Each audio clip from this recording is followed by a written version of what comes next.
É a primeira mensagem que eu estou ministrando dia de domingo, neste ano. Eu ministrei na última semana do ano passado. O primeiro domingo foi ministrado pelo irmão Marquinhos, e este é o segundo domingo. E eu tinha já no coração algo...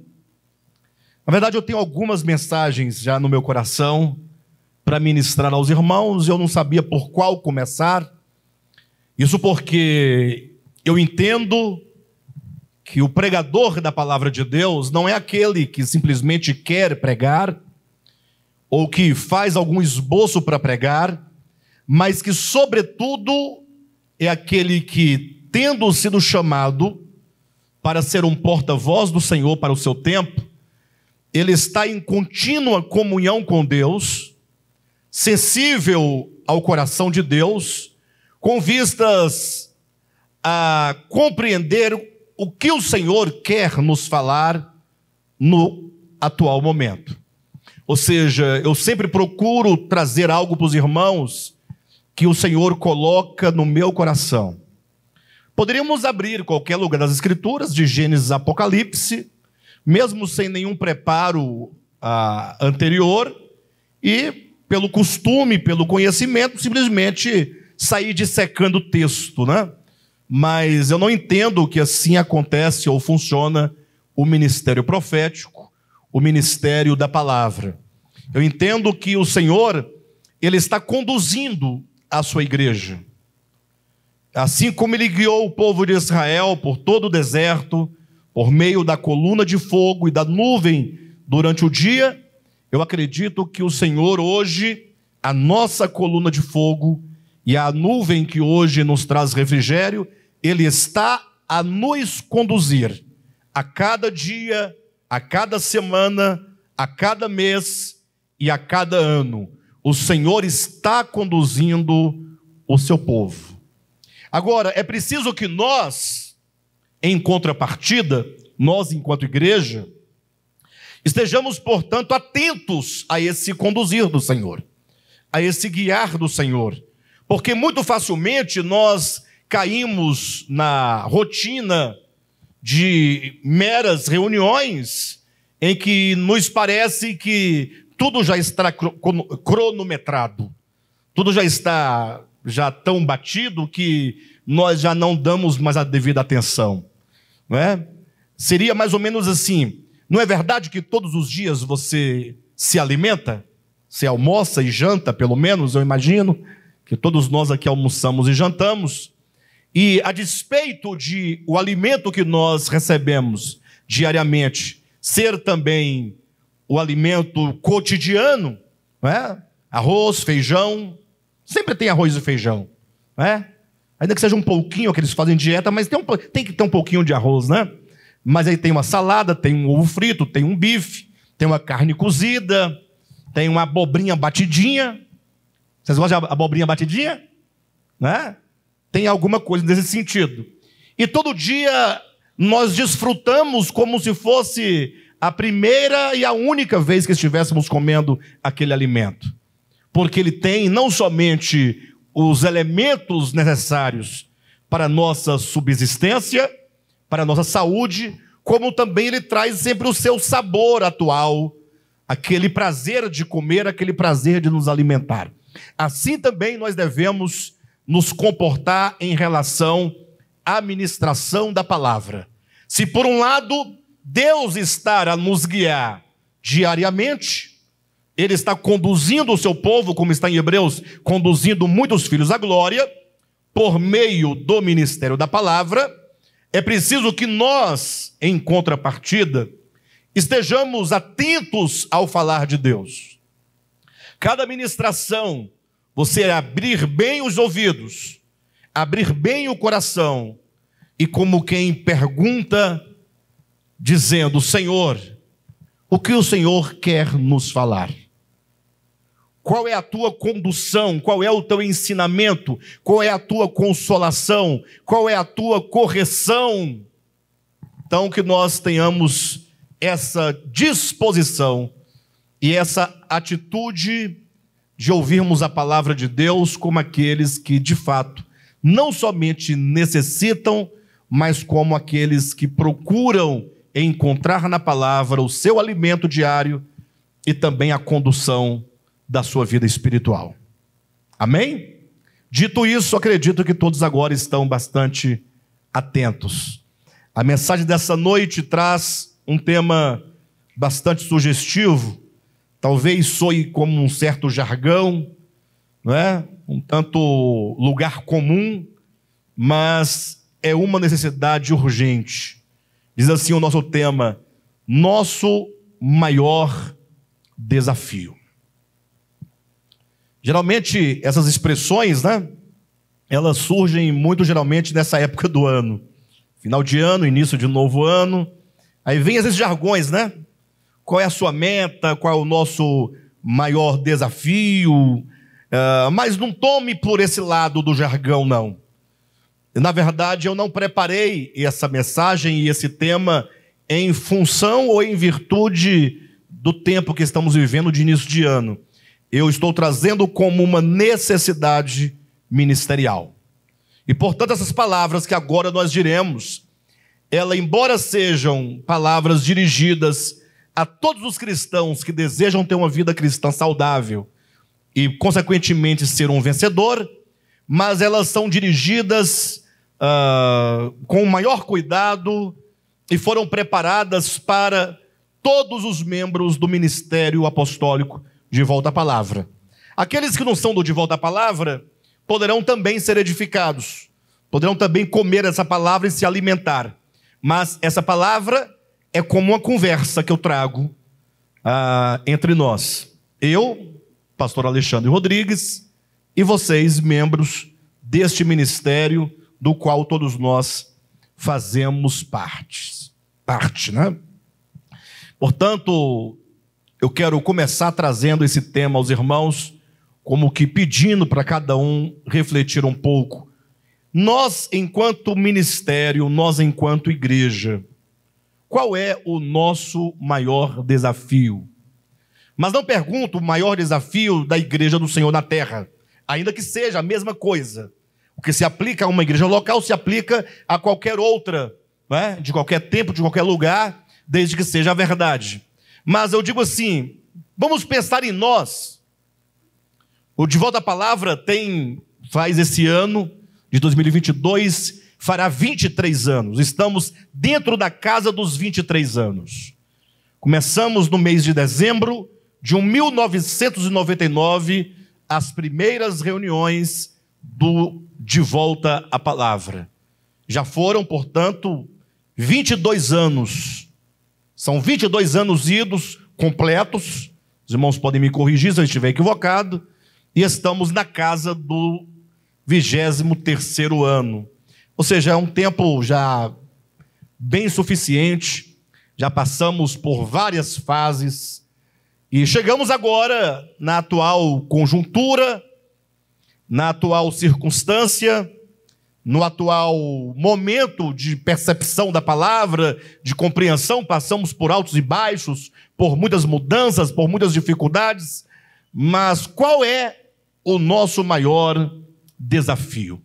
Quero que vocês pensem comigo, porque nós vamos tocar aqui em aspectos nevrálgicos da nossa experiência e da nossa necessidade espiritual. Então, para nós podermos compreender com exatidão qual é o maior desafio que o De Volta à Palavra hoje tem frente ao que nós estamos vivendo, eu preciso que os irmãos, eu quero começar com o texto de Mateus 16, 18, foi lido aqui na abertura dessa reunião.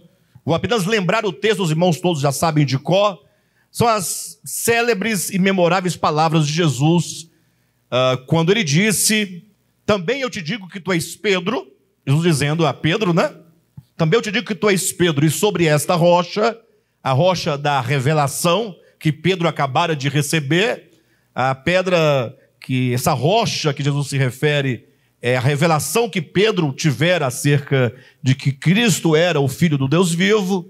Jesus disse: sobre esta rocha, sobre esta revelação, eu edificarei a minha igreja, e as portas do inferno não prevalecerão contra ela.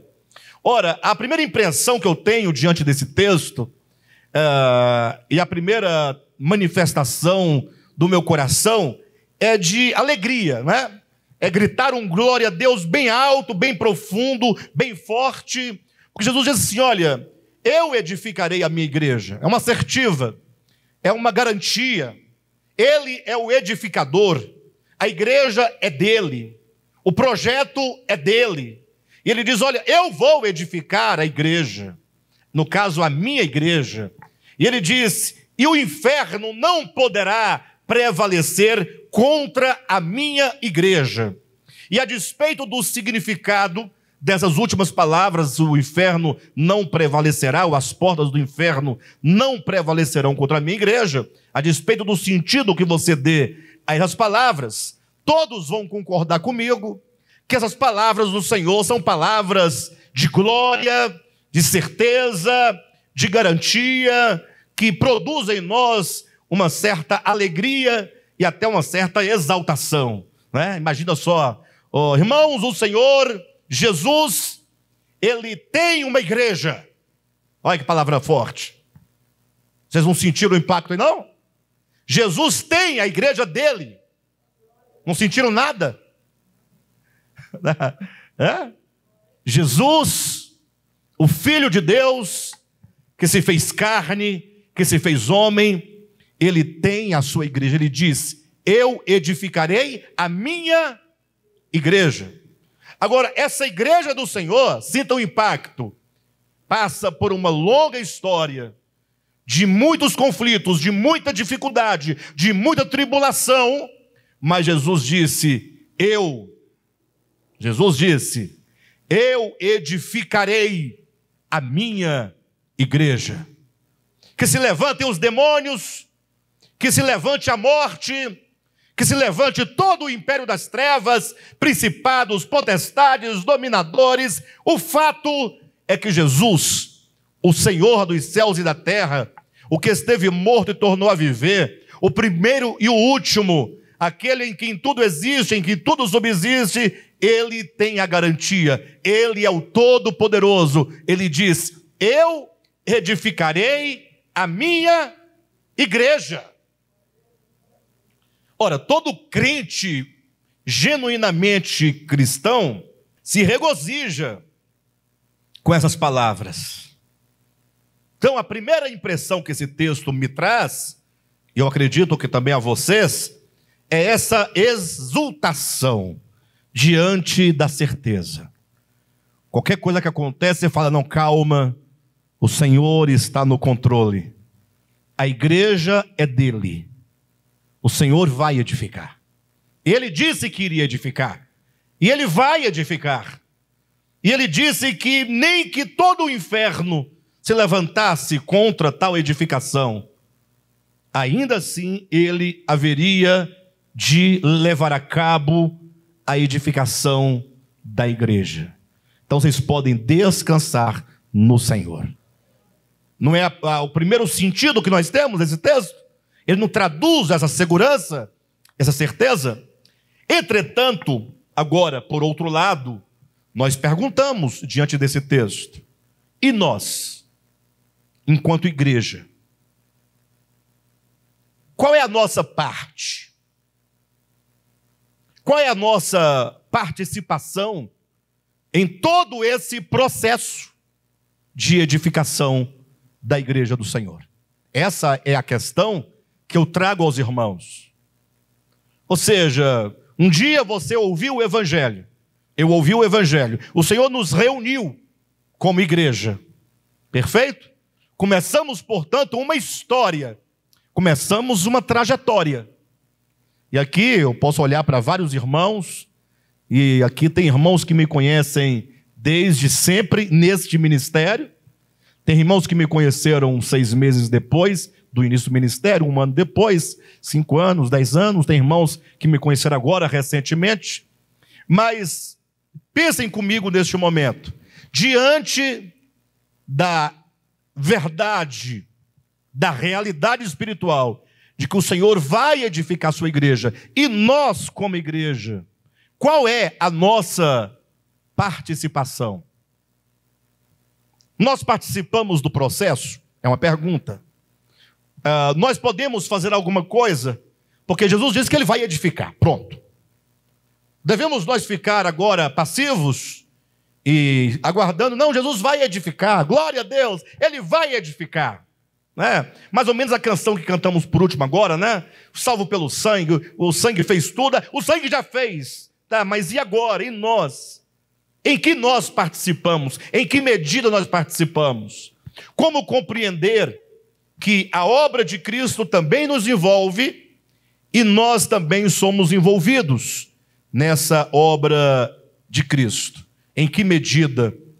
Qual é o nosso grande desafio, no caso do De Volta à Palavra, no nosso atual momento?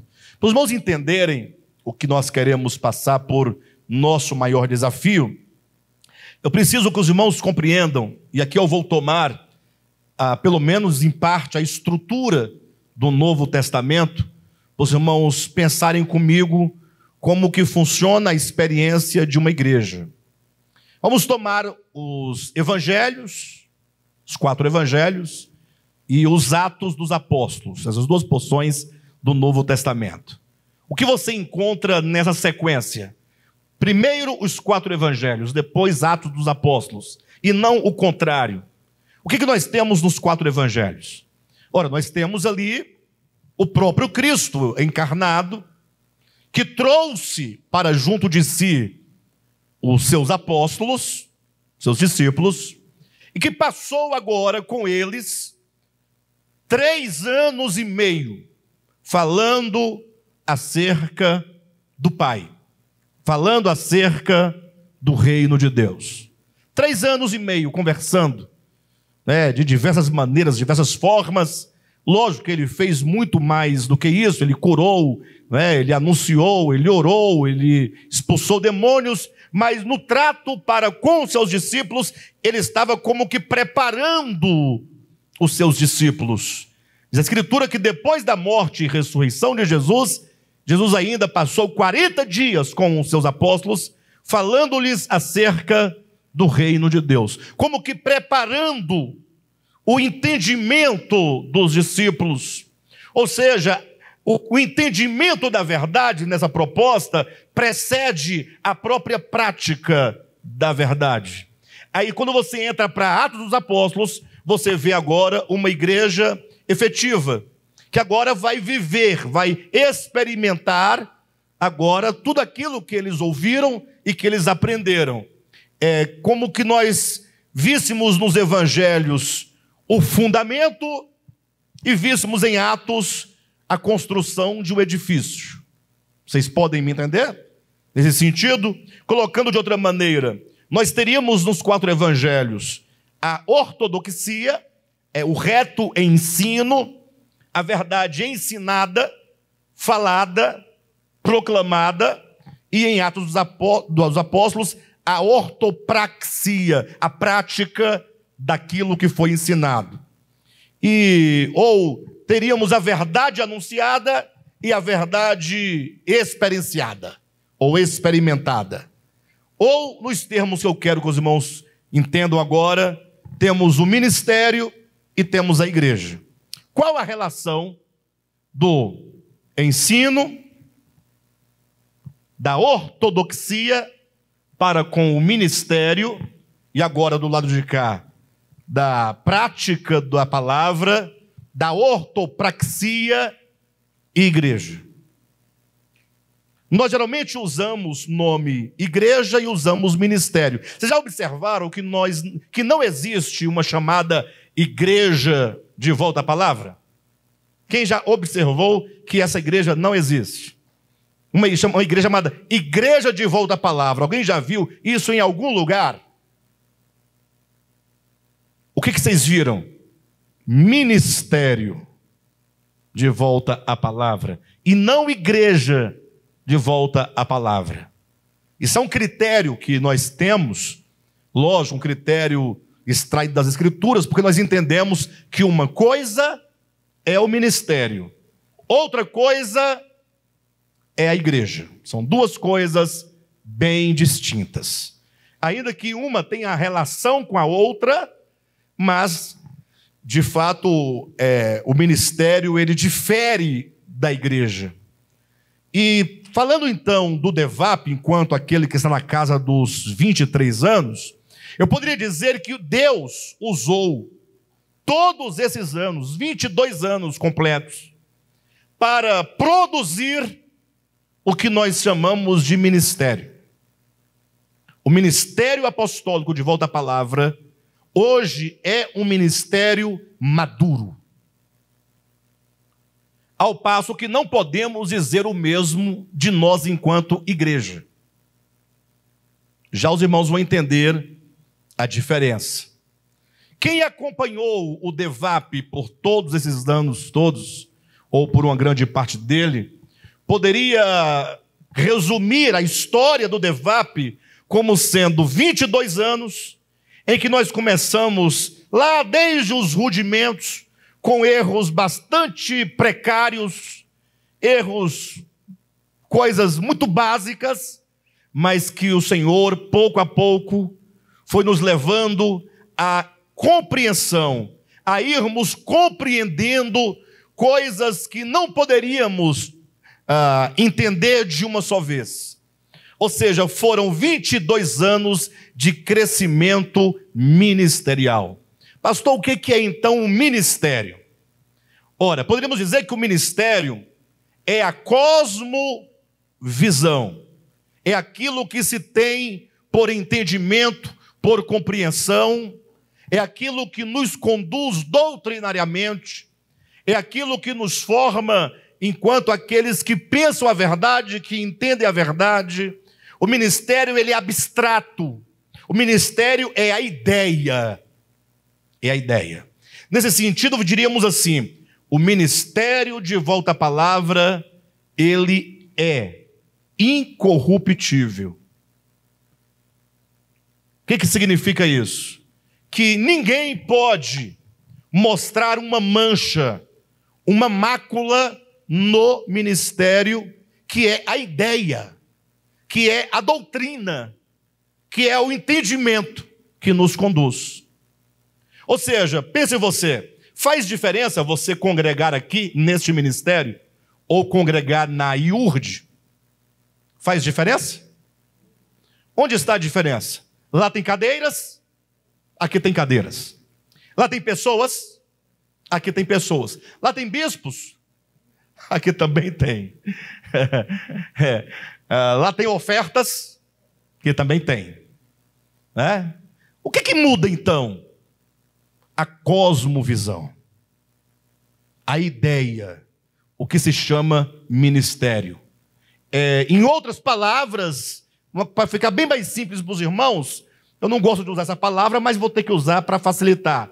O credo, a forma de crer, os elementos em que se crê, o modo como se crê.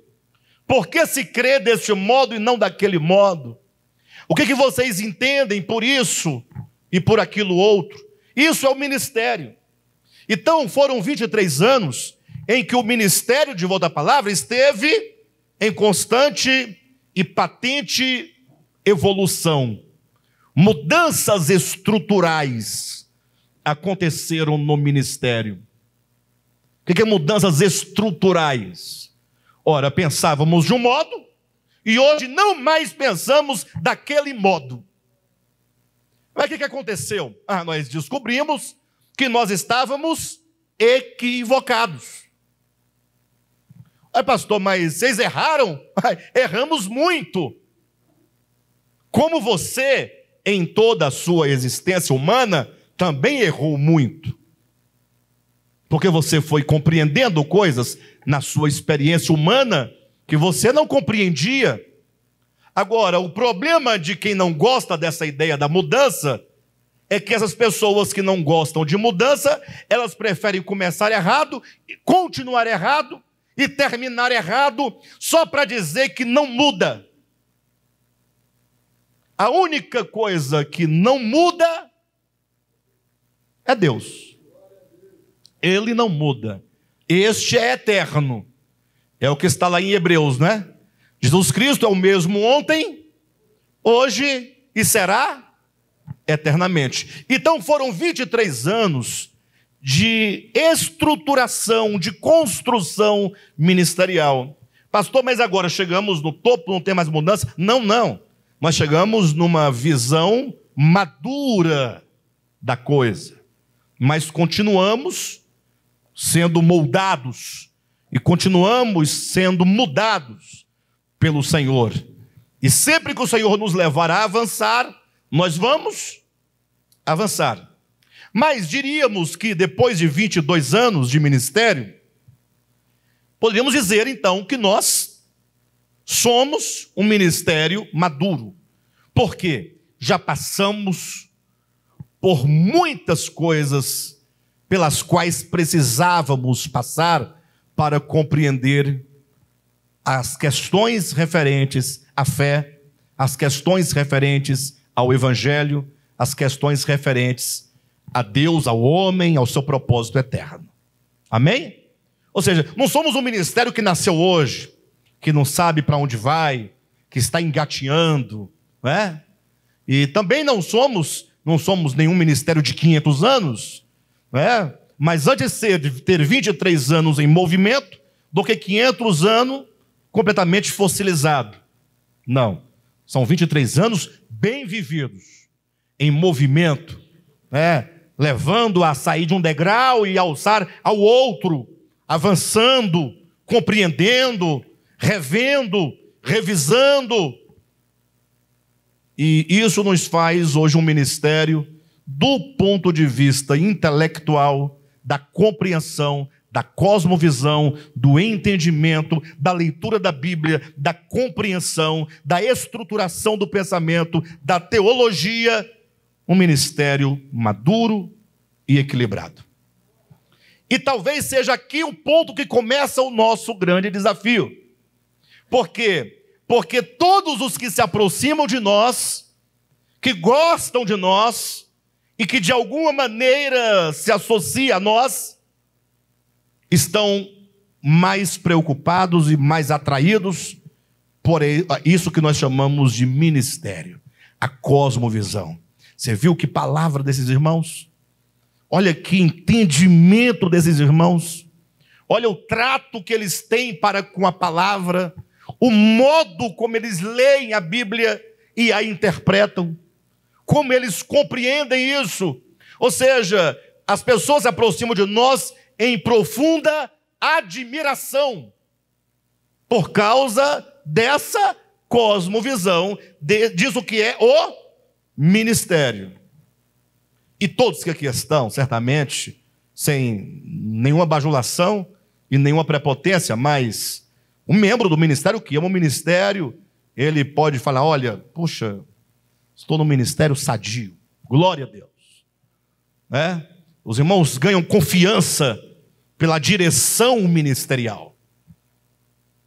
Agora, se nós pararmos aqui neste ponto, nós teremos um grande prejuízo, porque falta agora um elemento essencial. Por que eu disse, vamos olhar para a estrutura Evangelhos e Atos? Podemos dizer que esse primeiro momento de estruturação do pensamento, da verdade, da compreensão, da cosmovisão, são os Evangelhos. É Jesus dizendo, olha, é assim que deve ser, é deste modo, você ir compreendendo a verdade. Falta-nos, a nós, DEVAP, entrar para as páginas da experiência de Atos dos Apóstolos. Olha o nome do livro, Atos. Os atos, as ações, o mover, o viver, o experimentar, o acontecer. Atos dos Apóstolos é um livro vivo, em movimento, no sentido de que tudo que ali é descrito é a descrição de uma igreja em exercício, uma igreja acontecendo. Lógico que muito vai ser debatido nesse livro acerca da verdade, da cosmovisão, mas o que prevalece em Atos dos Apóstolos é todo o movimento e como que os irmãos vão sendo forjados para se tornarem, antes de mais nada, uma igreja. Ou seja, poderíamos dizer que o DEVAP é um ministério sólido, mas e como igreja? Será que nós temos compreendido o que é ser igreja? Essa é a grande questão. O nosso grande desafio, portanto, está em compreender o ser igreja. E aqui nós vamos tocar em aspectos. Lógico que essa noite eu não posso falar tudo o que eu gostaria, porque é muita coisa. Eu vou tocar em alguns aspectos que para mim são urgentes agora, mas há muitos outros aspectos que nós ainda, em oportunidade, nós colocaremos. Mas o nosso grande desafio é agora a compreensão de como nós vamos transformar a abstração ministerial na prática de igreja. Quem está me entendendo? Aqui é onde a coisa complica, porque vai tocar no ego, vai tocar no coração, vai tocar nos relacionamentos, nas concepções. E eu trouxe aqui, portanto, um conceito de igreja. É um conceito bem diferente do que vocês já ouviram, porque exatamente eu não queria trazer um conceito teológico para os irmãos, mas queria trazer um conceito mais orgânico e que expressasse essa realidade de vida da igreja. Então eu vou ler com os irmãos, mas eu não vou ler como se lê jornal e nem como se lê bula de medicação, de remédio. Eu vou ler como nós devemos ler o que deve ser lido. Tá bom? Então leia comigo aí. Igreja é uma comunidade. É assim que se lê. Você tem que parar em comunidade. Porque se você lê uma comunidade de pessoas chamadas por Deus, dotadas de uma mente crística, cuja regra de fé e prática é a Escritura lida a partir de Cristo e que possui um sonho ideal comum de experimentar e fazer manifestar o reino de Deus na terra, tanto individual quanto coletivamente. Amém! É assim que o povo lê. Não, não é assim que devemos ler. É assim, igreja é uma comunidade. Não pode ser outra palavra aqui. Porque comunidade dá a ideia de coletividade. É a primeira coisa que nos vem, é a ideia de coletividade. Porque talvez não atentemos para o que a palavra, logo na sua raiz, já expressa. Falamos de comunidade, lembramos de coletividade e deixamos passar aquilo que está patente, aquilo que está claro. Comunidade, aquilo que é comum. Só pode haver algo comum se houver mais de uma pessoa.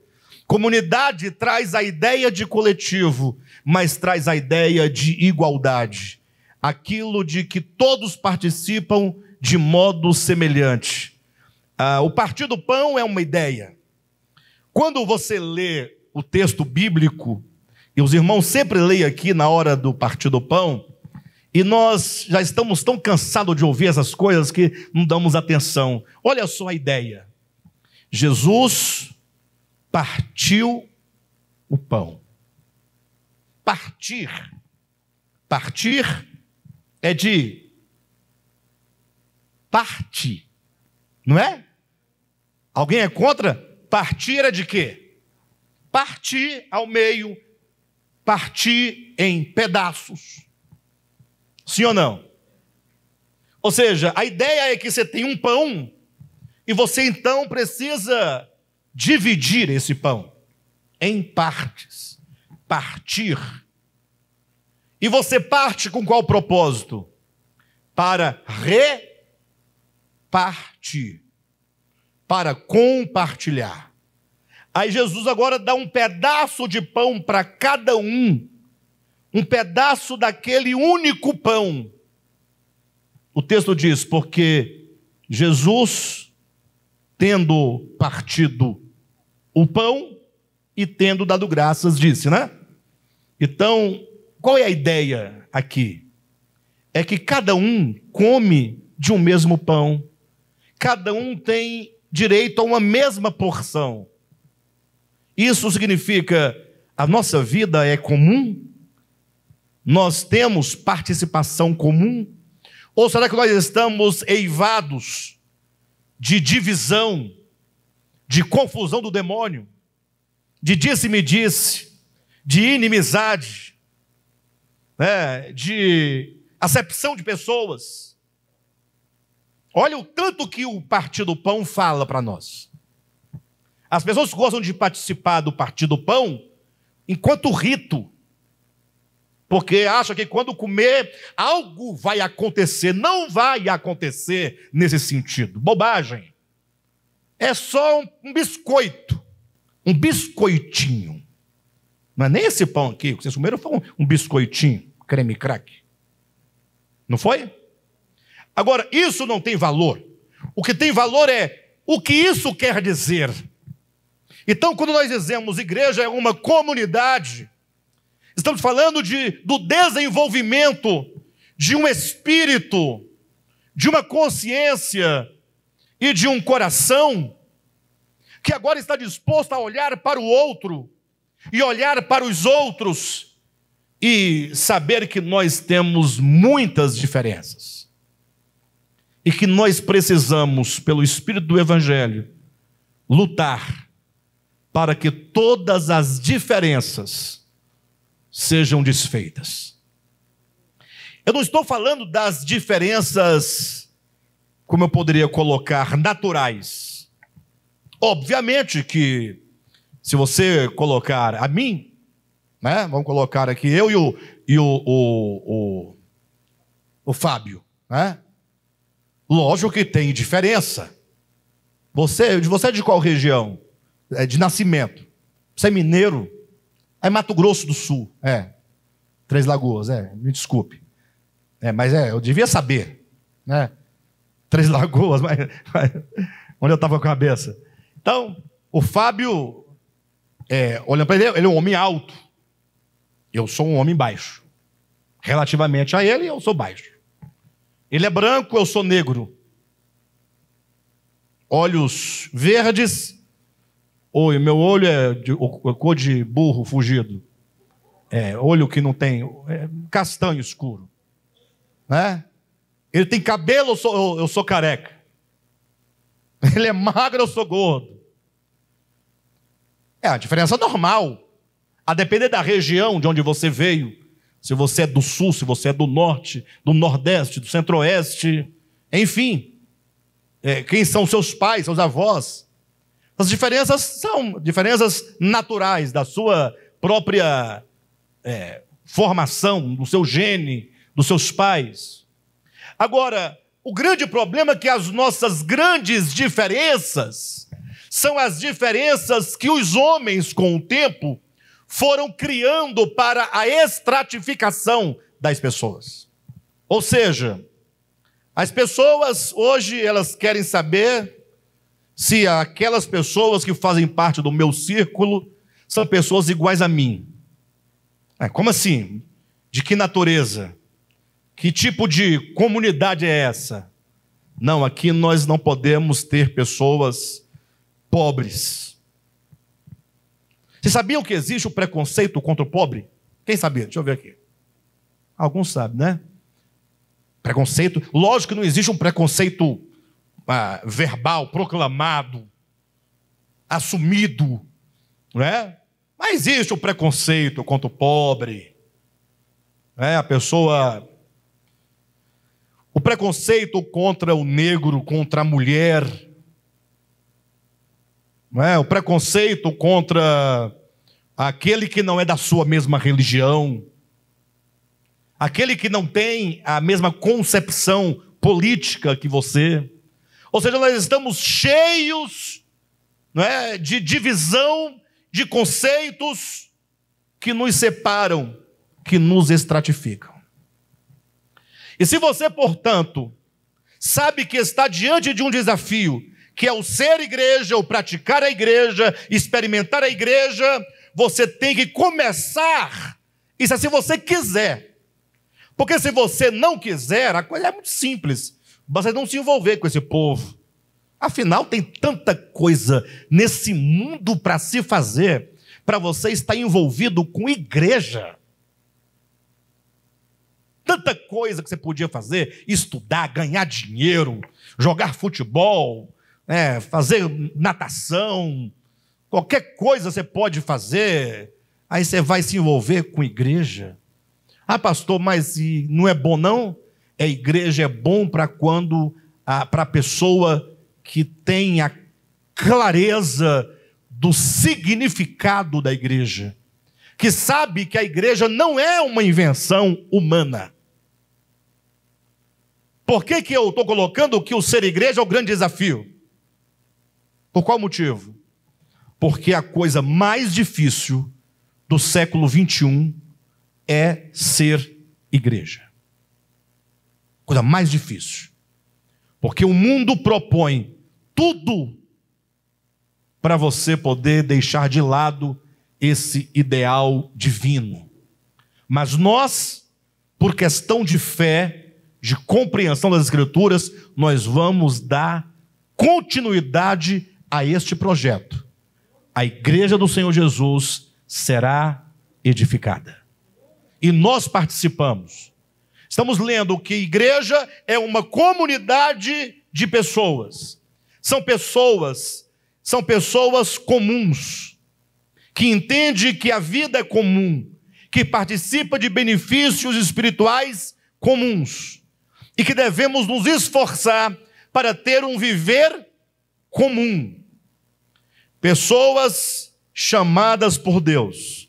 Uma comunidade de pessoas chamadas por Deus, dotadas de uma mente crística. Lógico que tem que ser de uma mente crística, de uma mente que já está dentro do processo de novo nascimento. Porque do contrário seria uma comunidade qualquer. Ou seja, uma comunidade, primeiramente, de pessoas que foram chamadas. Deus te chamou. Só que agora, uma vez chamado, você agora passa a ser alvo da construção de uma nova consciência, de um novo espírito e de um novo coração. Então entenda, você como está, ou como é, você não serve para a igreja. Eu não sirvo para a igreja. Porque essa igreja, ela é uma comunidade de pessoas chamadas. Ok, somos chamados. Mas são chamados para serem conformados à imagem do Filho de Deus. Ou seja, a ideia é que você vai sofrer destruição, você vai ser desconstruído, porque uma nova mente será gerada, um novo coração, uma nova consciência. Ou seja, você, dentro desse processo, será desconstruído e será reconstruído. Ah, pastor, eu não quero não. Quero continuar do jeito que eu estou. Então a igreja não é ambiente para você. Porque a igreja pressupõe uma comunidade de pessoas chamadas por Deus, que agora possuem ou são participantes, são dotadas de uma mente crística. E esse é um processo que todos nós estamos passando. De mudança. Mudança de mente.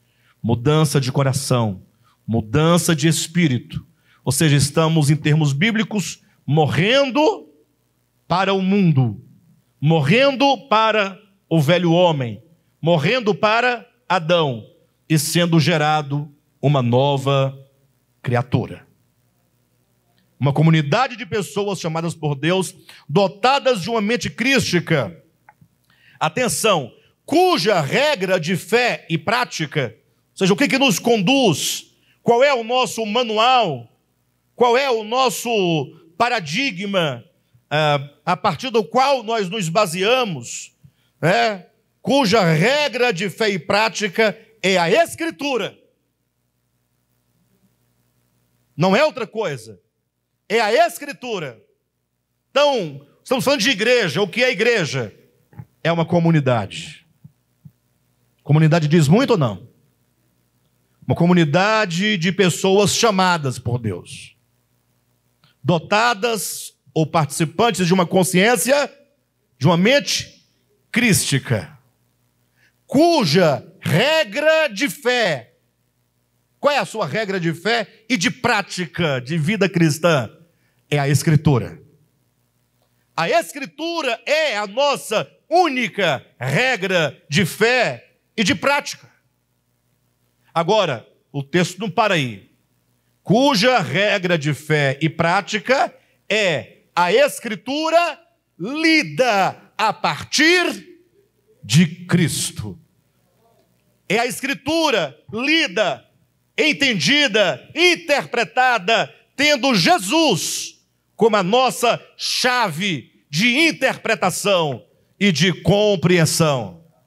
Tudo que nós tomamos na Escritura, seja o que for, nós vamos analisar à luz do Espírito de Jesus.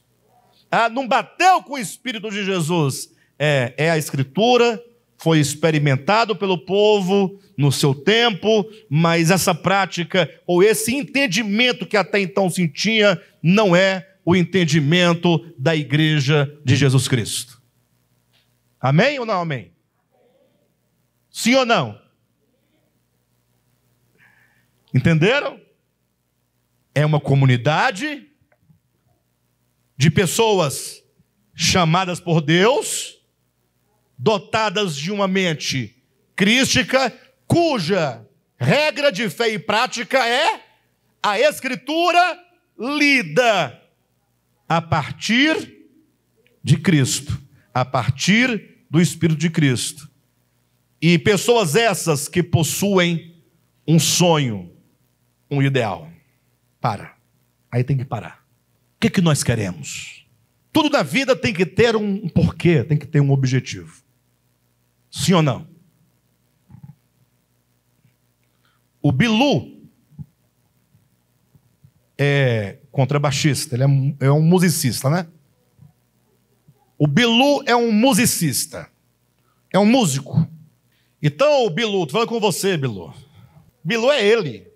Bilu, então, como você é um musicista, você é um contrabaixista, imagino eu, pelo seu desempenho no instrumento, você deve ouvir música. Sim ou não? Ele tem que ouvir música. Não adianta querer ler livro, vai ler bobagem. Ouvir música. Se ficar lendo livro, quando pegar o contrabaixo, não vai sair nada. Nada a ver. Tem que ouvir música. E quando você ouve música, você não pode ouvir pisadinha. Porque pisadinha não te agrega nada. Não te dá nenhum empurrão, nenhum sopro para você avançar na sua vida. Aquele forró sertanejo sem futuro. Você tem que ouvir uma música que vai agregar na sua constituição. Porque ser um músico não é questão de tocar, é ser. Concorda? Então você tem que ouvir alguma coisa que penetre seus ouvidos, sua mente, sua alma, e você fica embriagado nos sons, nas harmonias, possuído, para que aquilo possa se expressar. Sim ou não? Tem que ser assim, senão não vai. De modo então que você faz tudo isso para quê? Para casar com a Dila? Não. Isso aí é outra coisa. É para ler a Bíblia? Entender a Bíblia? Não. É para... Não, você faz isso para que vocês tenham uma realização pessoal dentro daquilo para o qual você veio a este mundo.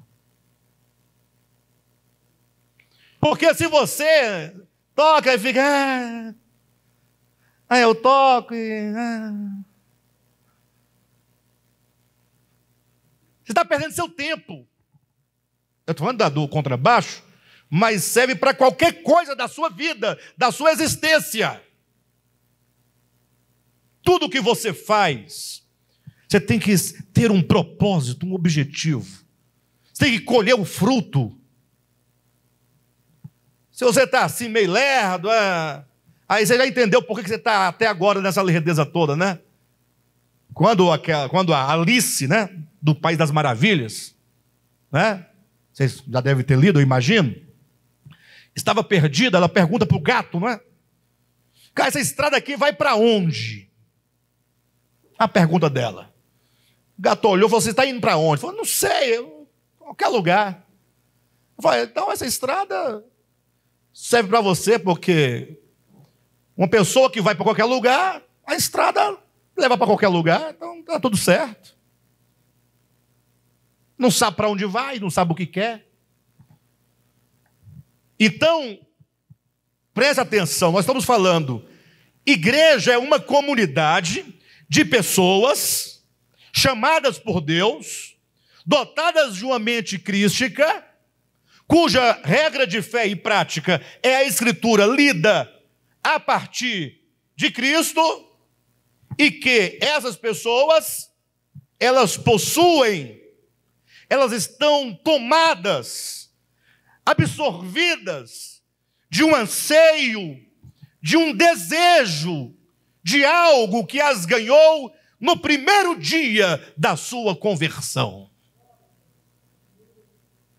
Irmãos, quando o Senhor nos ganhou para si, pelo seu evangelho, naquelas circunstâncias que você deve se lembrar, Ele te chamou para um propósito. E ali eu imagino, pelo menos foi assim comigo, a minha experiência de conversão, eu tinha plena convicção de que eu tinha que alcançar algo, realizar algo. Nunca foi uma vida vazia. Eu sou crente. E aí? Domingo que vem vai ter culto, né? O culto domingo que vem. Não sei se vai dar para ir, porque com essa gripe, né? Gente, nós não estamos entendendo. Jesus Cristo, quando falou com seus discípulos ali, e Ele os instruiu, Ele disse, olha, vocês devem sair e devem pregar o evangelho a todo mundo e ensinar as pessoas a guardarem as minhas palavras, os meus ensinamentos. E quando nós lemos então ali o finalzinho dos evangelhos, entrando nos primeiros capítulos de Atos, fica-nos muito claro o fato de que os discípulos ali, eles foram investidos, né, por Jesus Cristo e pelo Espírito Santo, e que agora eles tinham uma incumbência de anunciar o evangelho, pregar o evangelho, para que então Jesus pudesse voltar. Porque a grande questão dos discípulos era que eles queriam o reino de Deus, a manifestação do reino de Deus. Veio Jesus, falou do reino, eles ficaram empolgados, no final Jesus morreu. Pronto, morreu, veio aquela tristeza sobre os discípulos, e agora Jesus ressuscita. Quando ressuscita, a esperança fala, opa, agora vai, então agora é a hora do reino. Não, calma. Calma, vocês ainda vão pregar muito. Vocês estão agora tem que comer o livrinho. Esse livrinho que é doce na boca, mas é amargo no estômago. Devem sair e pregar a palavra, pregar a todo mundo, e de fazer discípulos de todas as nações, batizando-as e ensinando-as a guardar todas as coisas que vos tenho ensinado. E quando esse evangelho do reino for pregado em todas as nações, virá então o fim. Imagine. Ou seja, eles sabiam que tudo o que eles mais ansiavam, que era a manifestação deste reino, vai acontecer. Mas é preciso aguardar um longo tempo. Eles tinham que ir, viver este evangelho, pregar este evangelho, ansiar por este reino, até que ao cabo desse longo período, eles pudessem alcançar o objetivo. O cristão que não tem o anseio pela parousia do Senhor, o cristão que não tem o anseio pelo retorno do Senhor, O cristão que não tem no final, como meta, como objetivo da sua fé, o grande dia em que Jesus Cristo há de ser glorificado nos seus santos, ele não tem razão para ser um cristão. Ele não tem razão mais para nada. Por isso que nós vemos centenas e centenas, milhares e milhares de cristãos que só têm o nome de cristão, mas o coração deles estão longe, muito longe de uma vida cristã. Porque toda a sua existência humana e em tudo que essa pessoa se envolve é só com as coisas passageiras. Toda entrega, toda dedicação, todo investimento, todo prazer, toda alegria se esgota nas coisas passageiras deste mundo.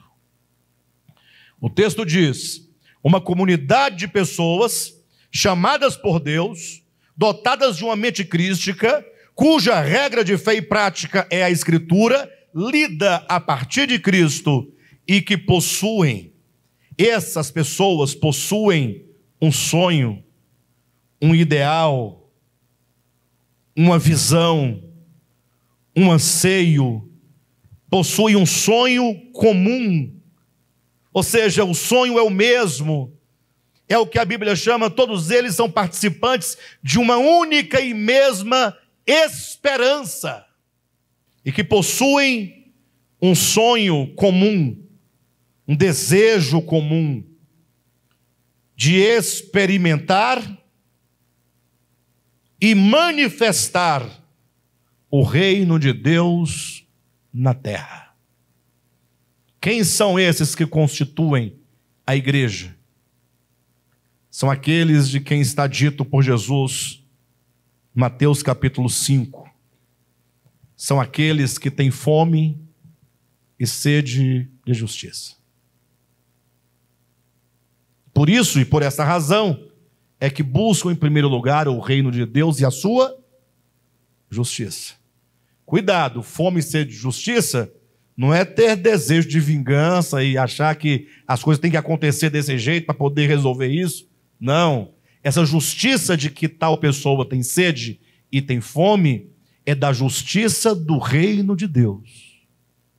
Ou seja, quem tem fome e sede de justiça não é nem um petista e nem um bolsonarista, para resumir. Isso é bobagem, isso é coisa de gente besta.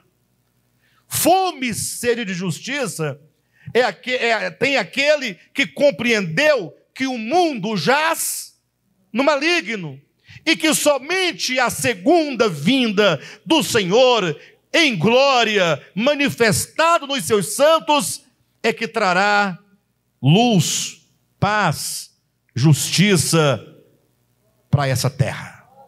Só Jesus trará.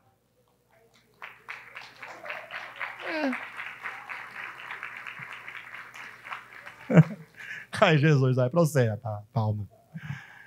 É para você. Ou seja, é lógico que aqui a gente vai tentando fazer o máximo, o melhor possível, né? Para diminuir as diferenças e etc. Mas aquele que tem fome e sede de justiça... Você sabe o que é fome? Fome. Quando você está com fome, velho, o que acontece com você? Fica braba, nervosa, inquieta. Fome e sede é um anseio que nos consome. Ter fome e sede de justiça é alguém que não encontra descanso aqui na terra.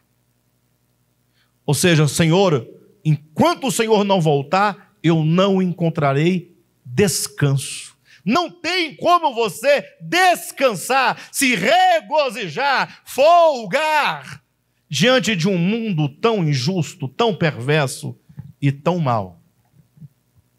Então a igreja, ela anseia por esta manifestação. São aqueles de que Jesus fala: bem-aventurados os que choram. É impossível você sorrir, andar abrindo os dentes, dando gargalhada, num mundo de tanta miséria, de tanto pecado, de tanta desgraça. A igreja, ela tem esse anseio, ela não encontra repouso. Como diz, vocês sabem que o tipo que prefigura a igreja é Abraão. Sim ou não, pessoal? Mas Abraão em Ur da Caldeia ou Abraão peregrino em terra estranha? O Abraão peregrino em terra estranha. E olha o que diz o livro de Hebreus acerca de Abraão, que representa a igreja. Abraão peregrinava em terra estranha, porque almejava. Vocês entendem esse texto? Porque Abraão não podia, já cheguei aqui, vou construir uma mansão aqui. Sim ou não? Afinal, me parece, Abraão era rico. Não era? Homem rico. Mas observa que a Escritura, ela constrói essas histórias todas exatamente para nos ensinar. Não é para que você vá para casa e fique contabilizando as cabeças de boi que ele tinha, de cavalo, de égua, de jumento, de saci. Não, para. É você entender Abraão sendo um homem rico e um homem próspero. O fato é que ele morava em tendas. A tenda é porque ele muda daqui, muda para ali, vai para lá, não tem repouso, não tem descanso. Abraão, besta, constrói uma casa para você? Dinheiro você tem. É porque aqui é preciso que esse peregrinar, esse habitar em tendas, ele sirva para representar como é o coração daqueles que aguardam pela manifestação do reino de Deus. Não encontram repouso. Então, igreja é exatamente isso. São pessoas, ou melhor, é uma comunidade de pessoas chamadas por Deus, dotadas de uma mente crística, cuja regra de fé e prática é a Escritura, lida a partir de Cristo. O que mais agora? E que possuem um sonho, um ideal, um desejo, né? Uma inquietação, que possui o quê?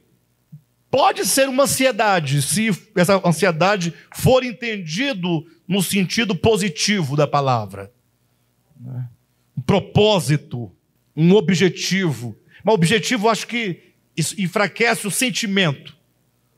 Né? Pessoas que estão tomadas de um sonho, de um desejo, de uma expectativa, de um desejo profundo de que o reino de Deus se manifeste nessa terra, tanto individualmente quanto coletivamente. Lógico que os irmãos sabem, já era para os irmãos saberem, que eu acabei de fazer agora a introdução da mensagem. Lógico, os irmãos já sabem.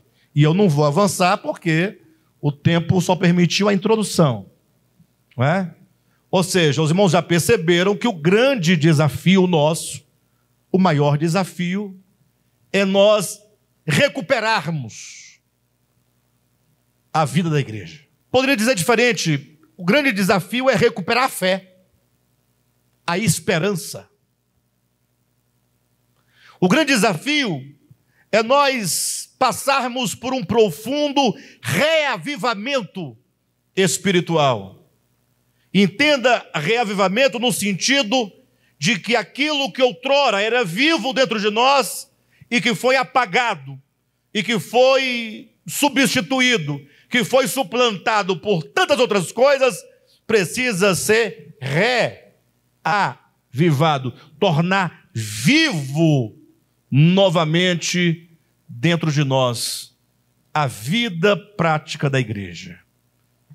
E eu havia colocado aqui que esse desafio de recuperar passa pela recuperação da nossa identidade. Vou trazer isso para os irmãos noutra ocasião. Passa pela luta comum em prol do Evangelho, passa pela construção dos laços com os irmãos e com a verdade, e passa pelo crescimento do edifício de Deus. Lógico que há muito mais a se falar sobre isso, mas são 4 coisas que são fundamentais. Domingo que vem eu volto e vou falar para os irmãos de maneira desdobrada qual é o nosso maior desafio. Amém? Você quer entender isso melhor? Quem ficou aqui animado por recuperar a vida da igreja? Deixa eu ver aqui o sorriso. Animados? Está animada, Rosilene? Precisamos, porque Deus nos deu a graça de construir um ministério.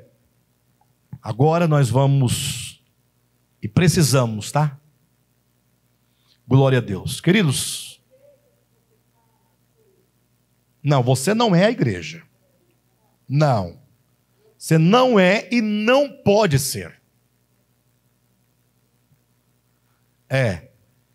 Eu não sou a igreja.